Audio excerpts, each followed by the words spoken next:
Assalomu alaykum do'stlar. Sizlar bilan Medify Warriors jamoasi. Bugun sizlar bilan trigliseridlarning sintezi haqida gaplashib o'tamiz. Demak, trigliseridlar o'zi bu nima? Trigliseridlar 3 ta yog' kislotasi va bitta glitserolning qo'shilish natijasida hosil bo'lgan modda hisoblanib, organizmning asosiy energiya zaxirasi hisoblanadi. Tushundingmi? Ya'ni yog' kislotalari trigliserid holatda zaxiralanadi deb tushunsak ham bo'ladi. Demak, bu zaxiralanish qachon kechadi va qayerda kechadi? Gaplashamiz. Birinchi savol, qachon kechadi? Organizmning to'qlik holatida. Ya'ni yog' kislotasi ham qachon hosil bo'lardi? Aynan shu belfet, ya'ni to'qlik holatida status. Ya'ni status desak bo'ladi. Va bu holatda bizga nima talab qilinadi? Fatty asidlar, ya'ni yog' kislolari juda ham ko'p bo'lishi kerak bizga. Asidning miqdori ko'p bo'lganda kechadigan jarayon hisoblanadi. Tushunarli? To'qlik holatida va shu to'qlik holatida yog' kislotalarining soni ko'p bo'lgan paytda kechadigan jarayonimiz ekan. Ana endi qachon kechadi? Qachon kechadi? Qayerda kechadi? Qayerda kechishi bu xuddi yog' sintezi bilan bir xil. Jigarda kechadi ko'p holatlarda va kam miqdorda adipotitda kechadi. Ya'ni yog' to'qimasida kechadi va yana bir narsa bor edi, sut bezlarida.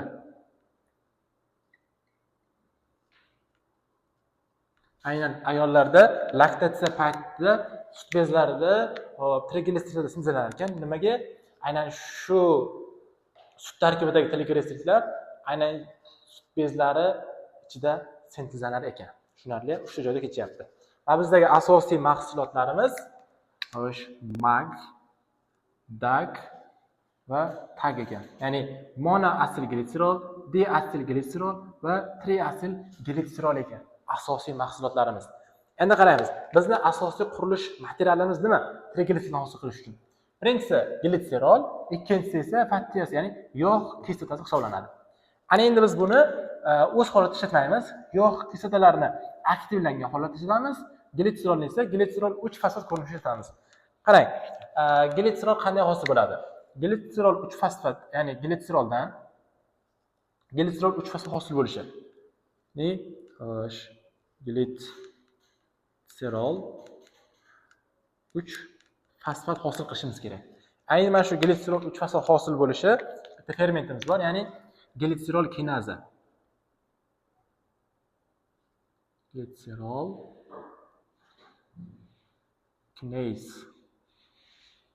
Glitserol kinaza orqali kechadi va glitserol 3 fosfatni hosil qilib beradi bizga. Va bu jarayon jigarda kechadi. Va mana shu glitserol kinazamiz adipotid, ya'ni yog' to'qimalarida mavjud emasligi uchun faqatgina bu jarayon jigarda kechadi. Tushunarli? Faqatgina jigarda kechadigan jarayon hisoblanadi. Ana endi ham savol. Glitserol 3 fosfat faqatgina glitseroldan kelmaydi, to'g'rimi? Glitserol 3 fosfat yana qayerdan kelishi mumkin? Biz glikolizga gaplashgandik. Bizda bir modda bor edi. THAP degan. To'liq nomi dehidroksifosfat. Bu aynan fruktoza 1,6 bisfosfatni aldolaza A fermenti orqali ikkiga ajratib parchalaganimizda dehidroksifosfat va glitserol 3 fosfat hosil bo'lardi.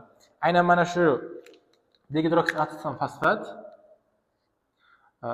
glitserol 3 fosfat dehidrogenaza fermenti orqali, mana qaysi ekan?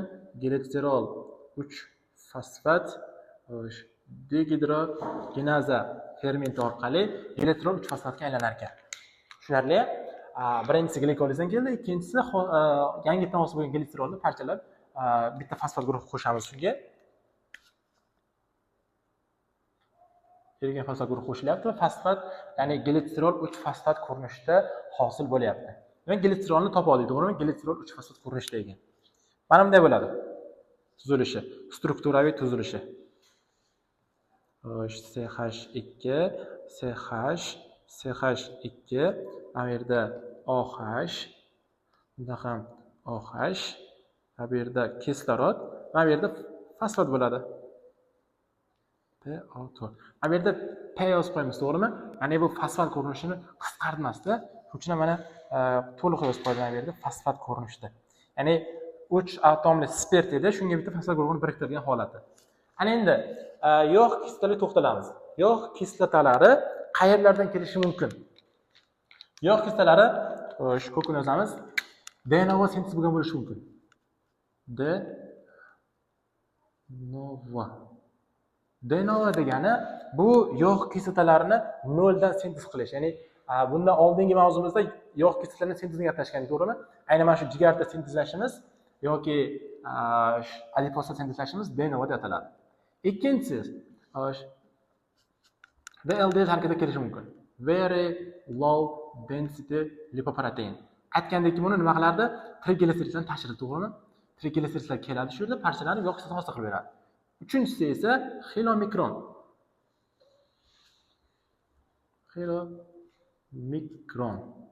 Va xilomikronlar. Xilomikronlar qayerda edi? Ichak hujayrasida, enterositlarda trigliseridlarni qonga olib chiqib berish vazifasini bajaradi, to'g'rimi? Ana endi mana shu ikkita tuzilmamiz qon tomiriga keladi. Bu yerda qon tomiri turibdi desak, mana shu yerda bitta fermentimiz bor. Bu fermentning nomi LPL deyiladi. Ya'ni lipoprotein lipaza orqali parchalanadi va parchalanish natijasida glitserol va fatty asidga parchalanib ketadi. Shundan keyin glitserolning yana bitta kelish yo'llari bu. Demak, fatty asid keldi, to'g'rimi? Yog' kislotasi keldi. Ana endi bu yog' kislotasidan trigliserid hosil qilishimiz uchun buni aktiv holatga qo'shishimiz kerak. Ya'ni bu hozir shu holatda inaktiv. Ya'ni nofaol holatda turibdi. Ana endi shuni fermentimiz orqali aktivlangan holatga o'tkazamiz. Fermentimiz nomi fatty acyl CoA sintetaza.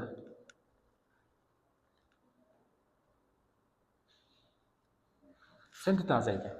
Va bu mana shu fatty asidga bitta koenzim A guruhini qo'shish vazifasini bajaradi. Va buning natijasida bizda mana bu hosil bo'ladi.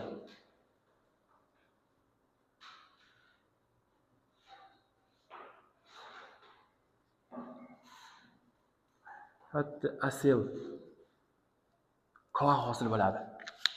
Shunga farqni qarang. Farq mana bu yerda. Fatty acyl bo'lyapti. Bu esa asid, to'g'rimi? Ya'ni ayni shu koenzim A guruhini qo'shishimiz natijasida bu yerda bitta vodorod ajralib chiqib, asil ko'rinishi o'tib qolyapti. Tushunarli? Ya'ni ko'rinishini mana bunday desak, strukturaviy ko'rinishi radikal desak, mana bu yerda kislorod bor, mana bu yerda ham kislorod bor. Mana bu yerda bitta qo'li bor. Mana shu yerda vodorod guruhini ajratib yuborib, asil, ya'ni mana shu yerda koenzim A ni oldi. Tushunarli? Ko'rinishi sodda va ixcham. Demak, ana endi biz trigliseridni hosil qilishni boshlaymiz. Birinchi bo'lib monoasil gliserolni hosil qilamiz. Qarang. Ya'ni bu jarayonga bitta asil, ya'ni fatty acyl CoA qo'shiladi. Mana shu qo'shilishi natijasida nima hosil bo'lyapti bizga? Bu jarayonni bizga asil transferaza aktivlab beradi. Fermentimiz asil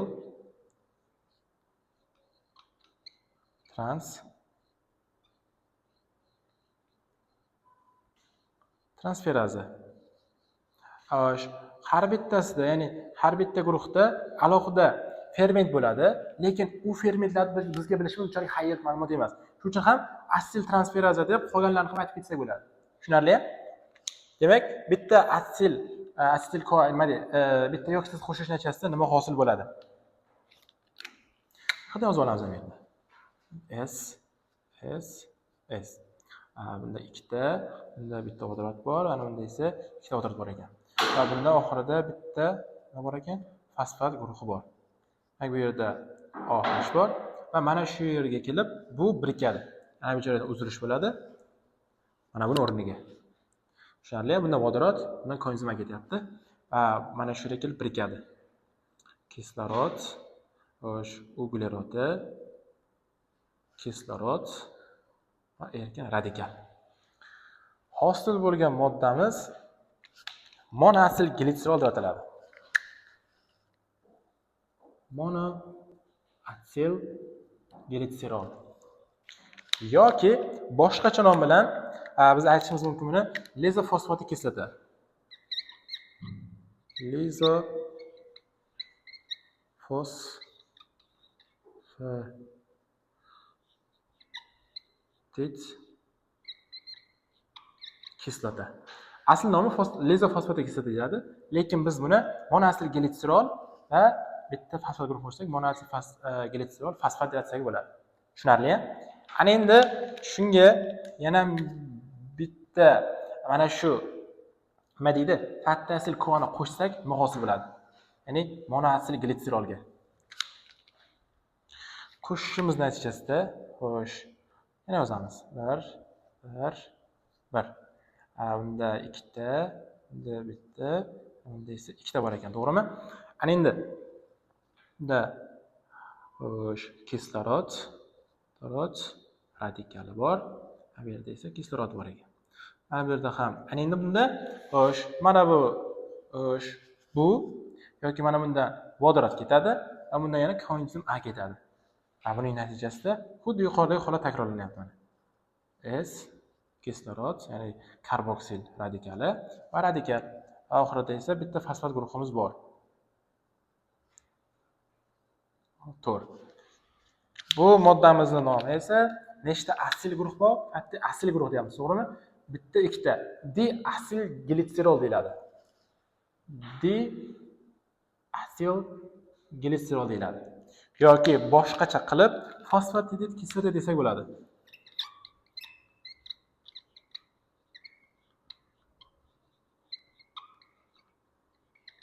Fosfatidil kislota deb atsasak bo'ladi.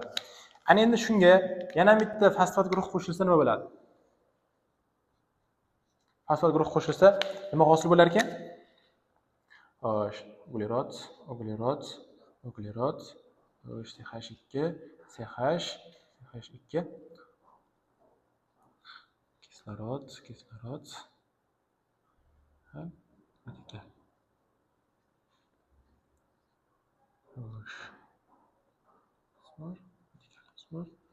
Kislorod bor. Ana endi mana shu joyda mana shu fosfat guruhi ketadi va buning o'rniga mana shu ko'rinish kelib birikadi.